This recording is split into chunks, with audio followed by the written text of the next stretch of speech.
இவ்வளவு துன்பத்தோடும் நேரம் காலம் தெரியாமல் அதிவேக இயக்க கதியோடு நான் இயங்கத்தான் வேண்டுமா?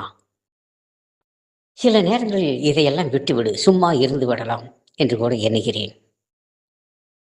ஆனாலும் எனக்குள் ஒரு ஆத்ம திருப்தி, நான் இந்த செயல்பாட்டில், இந்த இயக்க கதியில் என்னை அர்ப்பணித்துத்தான் ஆக வேண்டும் என்பதாக இருக்கிறது. என்னால் அதை விட்டு விலக முடியவில்லை. நான் என்ன செய்யட்டும் என்றவாறு கேள்வி எழுப்பியிருந்தேன்.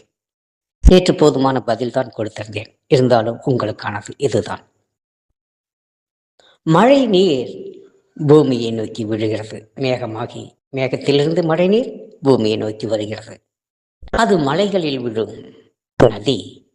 அந்த மலைகளில் விழும் துளி அது மெல்ல மெல்ல மெல்ல மெல்ல ஓடையாகி அருவியாகி அது ஆறாக பெருகி ஓடுகிறது.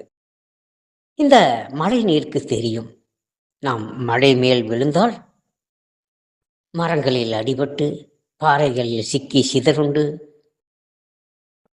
மலை குகைகளுக்குள் புகுந்து பாறை நடுவில் கல்களில் மோதி மரத்துண்டுகளில் அடிபட்டு பள்ளத்தை நோக்கி பாய வேண்டியதாக இருக்கும். அது மிகப்பெரிய துன்பம்தான் என்பது அதற்கு தெரியும். ஆனாலும் அது ஏன் அவ்வளவு வேகமாக கற்களையும் முற்களையும் செடிகளையும் கொடிகளையும் பாறைகளையும் மரங்களையும் இழுத்து கொண்டு காற்றாற்று வெள்ளமாக பாய்கிறது தெரியுமா? அதற்கு என்ன தேவை? எப்படி? சமதரையில் வீழ்ந்த அந்த நீர் கூட ஓடாமல் நின்று விடலாமே.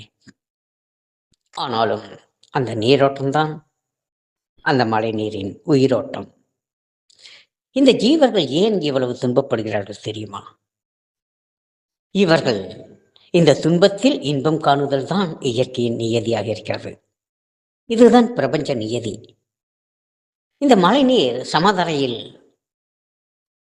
தேங்கிவிட்டால் அது குட்டையாகிவிடும், நாறிவிடும், கெட்டு போய்விடும், உபயோகப்படாமல் போய்விடும்.